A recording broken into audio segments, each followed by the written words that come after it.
আপনি হাসলেন এবং হঠাৎ করে আপনার সামনে দুটি মেয়ে চলে আসলো, এরপর আপনি মারা গেলেন। কি অবাক হচ্ছেন? মনে হচ্ছে এটা কোনো গল্প বলতেছি। না, এটা কোনো গল্প না, এটা হচ্ছে বাস্তব। এরকম ঘটনা ঘটেছে আজকে চট্টগ্রামে। পারভেজ নামে আমার এই যে পাশের যে ছেলেটাকে দেখতেছেন, ছেলেটা তার বন্ধু বান্ধব নিয়ে একটা ক্যাম্পাসে বসে সিঙ্গারা খাচ্ছিল এবং তারা বন্ধুরা মিলে সবাই হাসাহাসি করতেছিল। ওই হাসাহাসি করার টাইমে তাদের সামনে দিয়ে দুটি মেয়ে যায়। ওই মেয়েগুলো মনে করছে কি এই পারভেজ নামের ছেলেটা হয়তো তাদেরকে ইফটিজিং করছে। এটা মনে করে মেয়েগুলা ক্যাম্পাসে যে আছে তাদের স্যার আছে, স্যারদেরকে বিচার দিছে। বিচার দেওয়ার পর স্যার ম্যাডাম মিলে সবাই তারা এটা সমাধান করছে।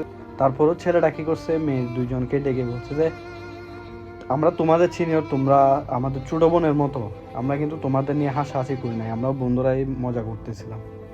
এরপরও তোমরা যদি আমাদের কোনো কথায় কষ্ট পেয়ে থাকো বা মনে করো যে আমরা কিছু করছি, তাহলে আমার পক্ষ থেকে সরি।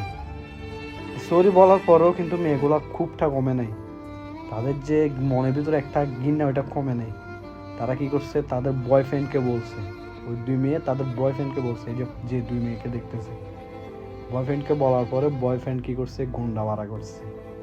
গুন্ডা ভাড়া করে ক্যাম্পাসের ভিতরে গিয়ে ওই ছেলেটাকে মারধর করে আঘাত করে ছেলেটাকে মেরে ফেলছে। কতই অদ্ভুত এক কাহিনী না? আমরা কোন কোন দেশে আছে, কোন দেশে বসবাস করতেছে আমরা? পাওয়া যায় এগুলা? ক্যাম্পাসের ভিতরে ঢুকে মেরে ফেলতেছে, সবাই তাকাই দেখতেছে, কেউ কিছু বলতেছে না। এখন আপনারা হাসলে সাবধানে হাসবেন, হাসলে একটু সাবধানে হাসবেন, না হলে বলা যায় না কোন সময় কে এসে আপনাকে আবার মেরে ফেলে।